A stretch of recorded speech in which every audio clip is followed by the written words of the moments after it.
Is the former speaker included in the list, sir? I don't think so because the only evidence that has been made against him is in the Senate. So I don't know. No, with the speaker, no. Not as yet. Not as yet. If something else comes out, then he might have to be answerable for something. So, again, we don't file cases for optics.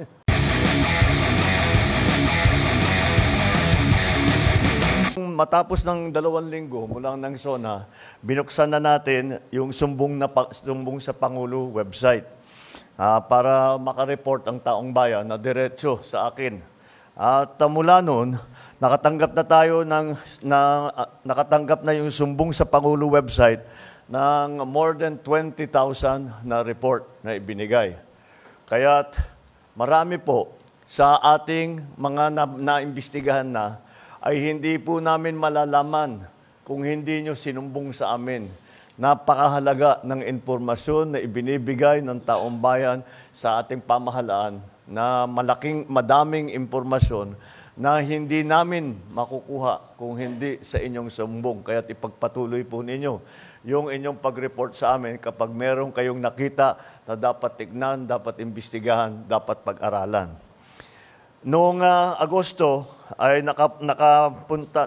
personal kong na-inspeksyon ang mga iba't ibang flood control project. Napunta ako sa Iloilo, nakapunta ako sa Kalumpit at saka sa Baliwag. At doon maliwanag ay na isang mga halimbawa ng mga flood control project na hindi tinapos o ghost project talaga, hindi man naumpisahan at naging basehan ng ating pagtuloy-tuloy na pag-imbestiga. Noong September 2, nakumpiska ng Bureau of Customs ang 13 luxury vehicle ni Diskaya. At dahil sa irregularity sa importation at sa documentation, itong mga luxury vehicle na ito ay i-auction na. Ang pagkaintindi ko, merong 7 na i-auction next week at saka susunod na yung iba sa susunod na ibang linggo. Sa office naman ng Ombudsman, ano yung ating ginawa para pananagutin itong mga may gumagawa ng kalokohan? Sa office ng Ombudsman, nakapag-refer na ng reklamo ang DPWH. Galing sa DPWH ito noong September 8 dahil sa mga irregularidad sa 5 proyekto base sa Special Audit Report at Fraud Audit Report ng COA. Mula sa ahensya ng DPWH First District Engineering Office, ang mga sangkot dito sina Henry Alcantara, Bryce Hernandez, JP Mendoza, Paul Jason Duya. Ang mga kinatawan naman sa mga kontratista ang kasabwat nila ay sa St. Timothy Construction, Wawaw Builders at saka Sims Construction Trading. Lahat yung mga pangalan na yan, matagal na nating naririnig at ngayon ay sila ay napatunayan, nakasabwat dito sa mga ginagawa sa mga flood control project na hindi tama ang pagka-bid, hindi tama ang pagkakontrata, hindi tama ang pagka-implementasyon, hindi tama ang pagbayad. Isang buwan matapos na malunsad yung website, binuo natin ang Independent Commission for Infrastructure. Dahil nalaman natin matindi ang sistema ng korupsyon, hindi lang sa flood control project, kundi pati rin sa ibang proyektong pang-infrastruktura ng gobyerno, kaya ginawa po natin yung ICI. Yung ICI na yan ay para imbestigahan lahat ng infrastructure projects na kailangan tignan dahil may question kung tama ba ang pagkagawa. At ipapagpatuloy ng ICI yung kanilang na tuloy-tuloy naman ang trabaho ng ICI. Kung maalala ninyo, ICI is investigative. So tuloy-tuloy ang kanilang investigasyon. Kung ano yung finding nila sa investigasyon nila, ipinapasa nila sa DOJ at saka sa Ombudsman. Sa parehong araw, nagsampa ng kaso ang DPWH sa Ombudsman laban sa 20 opisyal ng DPWH ng Bulacan 1st District Engineering Office at 5 pribadong individual dahil sa paglabag sa Anti-Graft and Corruption Practices and Corrupt Practices Act, Revised Penal Code at Government Procurement Reform Act.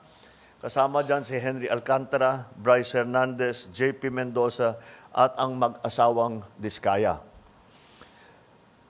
Mula naman noong September 15 hanggang November 5, ang Anti-Money Laundering Council, yung AMLAC, ay nakakuha ng 7 freeze order mula sa Court of Appeals. Saklaw ng freeze order na ito ang kabuuang halaga ng 6.3 billion pesos. Nagsimula na ang Solgen na magbuo ng forfeiture case para itong 6.3 billion pesos ay mababawi ng pamahalaan at itong perang ninakaw ay maibabalik sa taong bayan. Saklaw ng freeze order ito, 6.3 billion. At noong September 18, nakapag-refer tayo muli sa Office of the Ombudsman ng ikalawang batch ng mga kasong kriminal ukol sa 2 maanomaliang proyekto.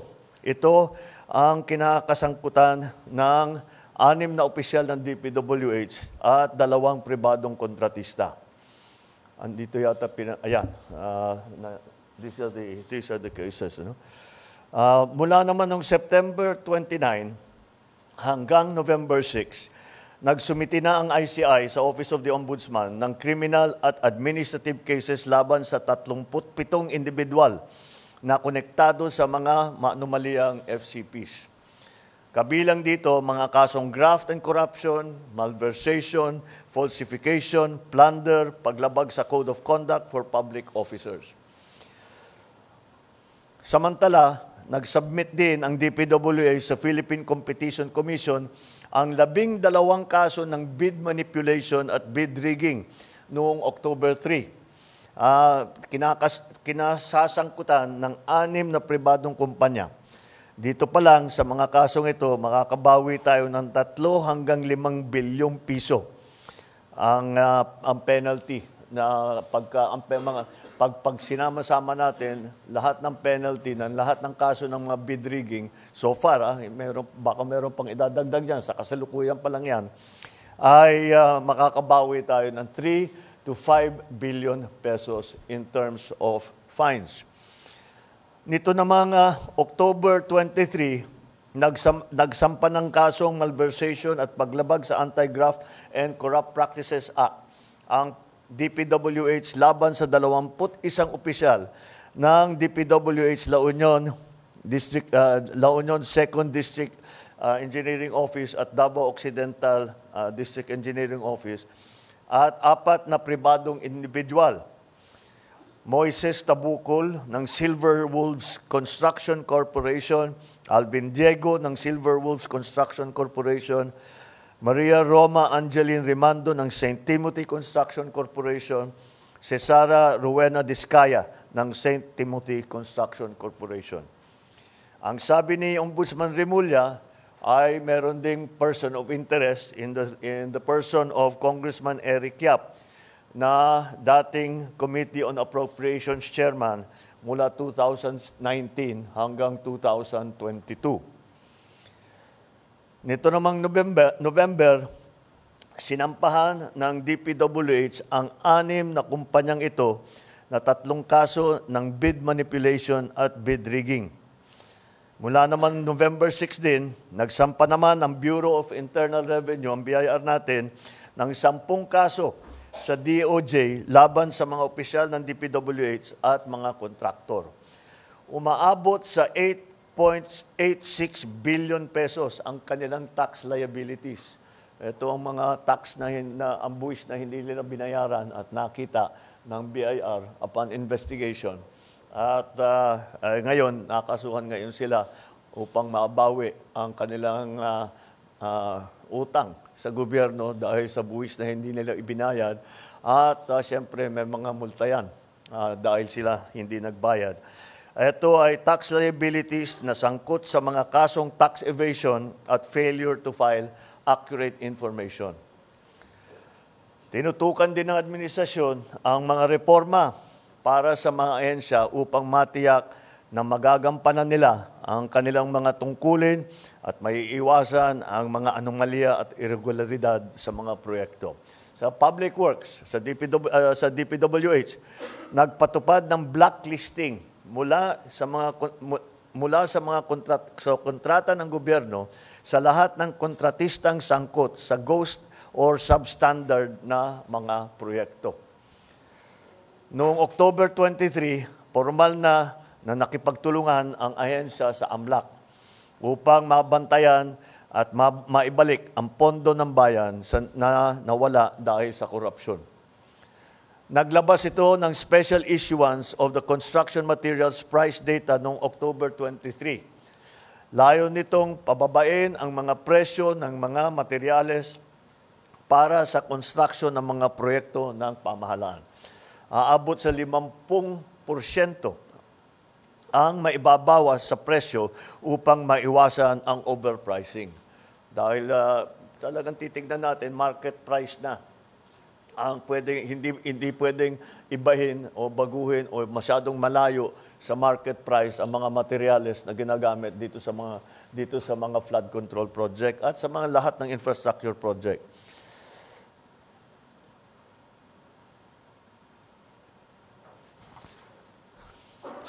Ang ginawa naman ng DTI matapos na kanselihan ang mga lisensya ng 9 na kontratistang konektado kay Sara Diskaya, ipinatupad ang mas mahigpit na mga regulasyon sa kontraktor.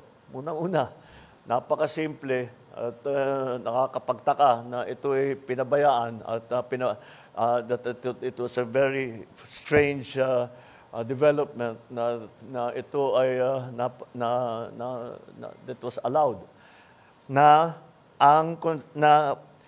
ipinagbawal na ngayon natin, which is actually bawal naman talaga pero hindi masyadong hindi ini-enforce. Pero pinagbawal natin ng matibay na mga may-ari ng construction company ay ay maging membro ng pick-up board. Dahil maliwanag ng maliwanag, pagka ikaw ay may construction company, tapos ikaw nagbibigay ng accreditation, lisensya sa mga contractor, ay napakaliwanag ng conflict of interest. Kaya hindi na natin papayagan yan ulit. Upang masiguro maisusulong ang katapatan, integridad at pananagutan sa pamahalaan, nagsasagawa tayo ng mga reforma sa iba't ibang sektor ng ating bansa. Bumubuo tayo ng transparency portal upang makapagbigay sa publiko ng mas malawak na access sa impormasyon tungkol sa mga proyekto, kabilang ang mga detalye hinggil sa mga kontratista. Nagpapatupad ng tanggapan, lokasyon at status ng proyekto. Ibig sabihin, babantayan natin ng husto every step of the way. Bawat hakbang sa prosesong ito ay babantayan natin na mabuti para pag may nakita tayong hindi tama nagawa o against the rules and regulations ay makikita natin kaagad at hindi na natin pababayaan na makikita lang after 2-3 years, kagaya na nangyayari ngayon. Magpapatupad din tayo ng mga systematic na reforma sa 3 pangunahing larangan upang maipabuti ang transparency, ang security ng ating datos, ang pakikilahok ng mga mamamayan sa pagsusubaybay ng ating mga proyekto. Mga reforma sa design process upang mas mapabuti ang papaplano, maiwasan ang mga risk, at masiguro na data-driven ang mga batayan at pagdidisenyo. Mga reforma sa bidding at sa procurement upang mapalakas ang kompetisyon, katapatan, integridad at maiwasan ang mga possible risk factor sa buong proseso ng procurement. Mga reforma sa proseso ng pagbabayad upang matiyak naman na ang pondo na nilalabas natin para sa mga proyekto ay talagang tapos na. Dahil marami tayong nakita, completed, bayad na, hindi mo naman mahanap yung project, ghost project. O kung may makita kang man project, hindi kumpleto, substandard. Kaya patitibayin natin ang proseso para tiyakin natin na lahat ng kontrata ay ma-implement na mabuti. Mga reforma rin sa proseso ng pagbabayad para tiyakin natin. Yun ang ating mga gagawin. Meron tayong nakita na bagong smart technology na ginagamit na ang AI. Ito ay titignan lang. Ang tinitignan niya, yung AI, tinitignan niya yung proseso ng kontrata. At pagka merong hindi tama ang takbo ng proseso ng kontrata, ay magfa-flag yan. Kailangan magfa-flag. Tignan nyo ulit ito. Dahil mukhang may problema, hindi tama ang ginawa. At may question kung talaga bang merong project na ganyan. May nagque-question kung merong maganda ba ang pag-implement ng proyekto. Kaya't gagamitin natin lahat ng paraan na nasa atin, pati nga hanggang AI, lahat ng smart technology na ating nakikita na lumalabas, ay gagamitin natin lahat yan para inspection. Una, meron tayong smart technology para tignan kung ano ba talaga ang standard, kung maganda ang pagkaayos. Ito, tinitignan yung kung talagang linalagyan ng rebar, kung makapal talaga yung konkreto, yung semento sa tamang specification. Yung isa pa naman, yung isang smart technology na gagamitin natin, yung aking nabanggit, titingin sa proseso ng kontrata para pag may nakitang hindi tama, ay makikita natin kaagad. Maglilista yan, makikita natin, babalikan natin at imbestigahan natin bakit ganyan ang nangyari. Alam nyo, lahat naman tayo ay nais natin na makamtan ng kaagad ang hustisya. Ngunit kung may aral tayong natutunan sa nakaraan, ito ay ang mas mabuti na maging mabusisi tayo at tumagal ng kaunti kaysa magmadali at magkamali. Alam mo nyo, kinakatakutan namin na yung mga alam natin na talagang kasabwat dito sa kawalanghiyang ito ay makakalusot sa kaso because of a legal technicality. Dahil nagkamali tayo sa pagbuo ng ebidensya, dahil hindi maganda ang ating pagpresenta ng kaso, o nakalimutan natin pumirma sa isang dokumento, yung mga maliliit na bagay na ganyan, nalalaglag ang kaso dahil dyan. Kayo mga reporter, alam na nyo, nangyayari talaga yan. Kaya tinitiyak namin na pagka kami ay sumampa ng kaso, yung kasong yan ay hanggang sa dulo ay matibay ang kaso at kung sino man ng mga guilty ay sila naman talaga ay mananagot at kung kailangan at kung huhusgahan sila ng korte ay makukulong sila. Sa bawat segundo na ating ibinibigay sa investigasyon, tinitiyak natin na ang bawat kasong isasampalaban sa mga abusado ay may sapat na ebidensya at hindi hahantong sa pagbabasura ng kaso. Yun ang pinakamasamang resulta. Yung alam natin na guilty, ngunit nagkamali tayo sa pagbuo ng kaso, nagkamali ang DOJ o nakalimutan, ay mawawala, masisira yung kaso natin, hindi natin mapapasagot yung taong yun o yung kumpanyang yun. Pananagutin natin lahat ng may kasalanan. Ibabalik natin. So tatlo talagang ating ginawa rito. Unang-una, sinampahan na natin ng kaso yung mga may ebidensya tayo na meron silang kinalaman dito sa mga korupsyon na ito. Pangalawa ay tinitiyak natin na ang kanilang ninakaw na pondo ay maibabalik sa pamahalaan upang magamit sa tama ang mga perang yan. At naglagay tayo ng mga reforma para itong mga pangyayaring ito ay hindi na mauulit.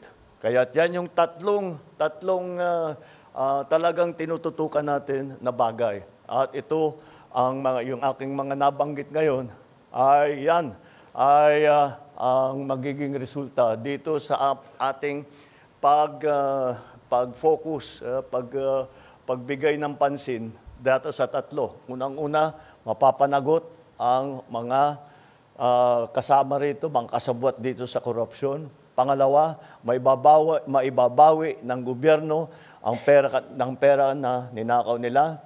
Pangatlo, na gumawa tayo ng reforma para lahat na itong klaseng korupsyon na ganito ay hindi na mauulit.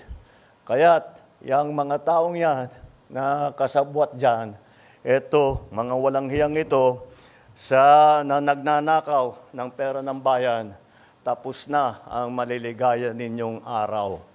Hahabulin na namin kayo. Okay, that's it. I think I have, it's already 10. Thank you very much. Maraming salamat, Mr. President. Ladies and gentlemen, the President is running a tight schedule today, as you know. So we'll just take... I'll take two questions. We'll take two questions from the floor. Yeah. The first question will be from Alvin Baltasar. Mr. President, magandang umaga po. Mr. President, nabanggit nyo yung sa presentation, meron ng mga nasampahang kaso at ang hinihintay po talaga ng taong bayan, merong makulong. Ang tanong ko po, Mr. President, kailan po kaya mangyayari na may makukulong at kailan po ito?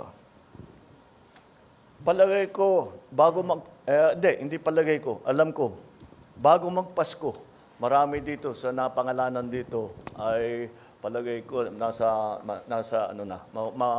matatapos na yung kaso nila, buo na yung kaso, makukulong na sila. Wala silang Merry Christmas. Before Christmas, makukulong na sila. Mr. President, at banggit niyo rin po kanina yung kinakailangan mabawi natin kung ano man yung halaga na nanakaw nila sa taong bayan. Meron po tayong timeline. Wala tayong buo na kasi marami pa kaming nakikita. Marami pa kaming nakikitang iba. So yung mga nabanggit ko na halaga, yun pa lang ang ating nakikita. Pero ako, nakakatiyak ako, marami pa tayong mababawi dito. So patuloy namin gagawin yan. Thank you, Mr. President. The next question from Kat.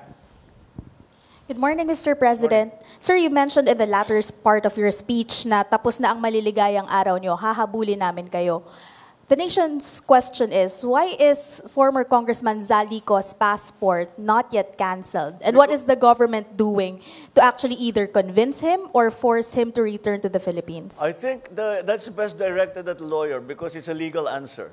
And the legal answer is because hindi pa nasampahan ng kaso, therefore the request for the cancellation of his passport cannot yet be made.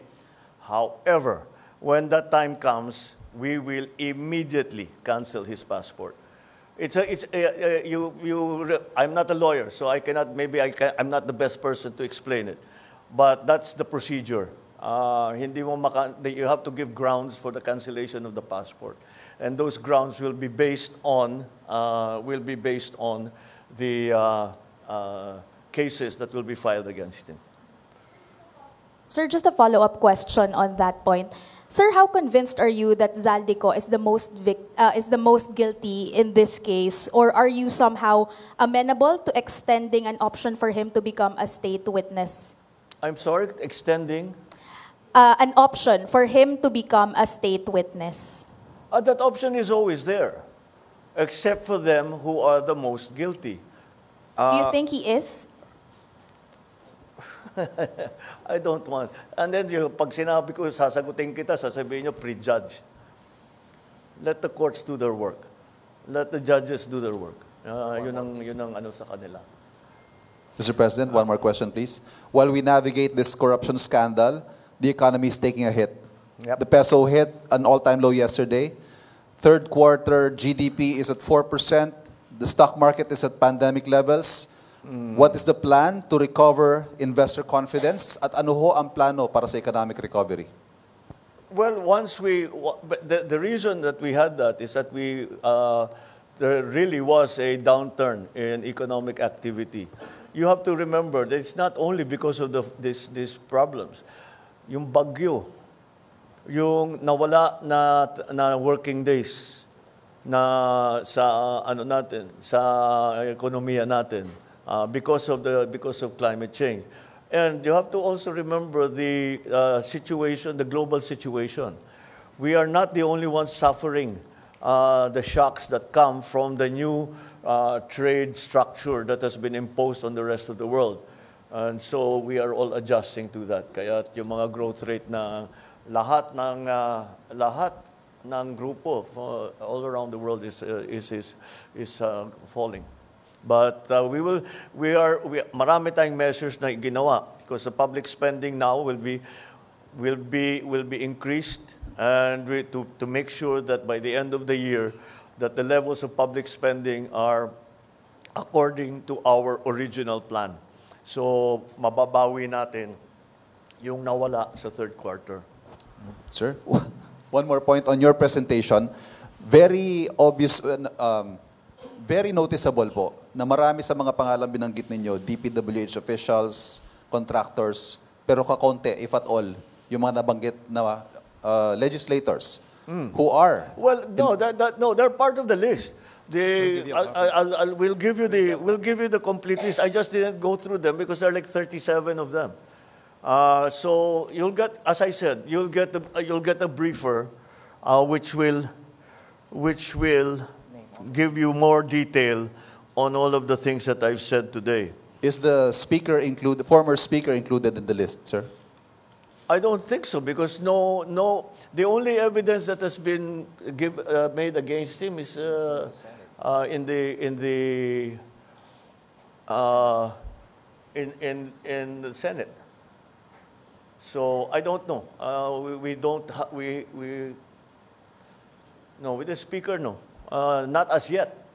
Not as yet. If something else comes out, then he might have to be answerable for something.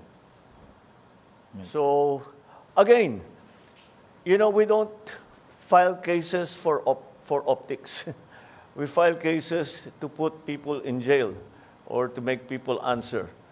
I know that there are many, many suggestions of who else we should file cases against.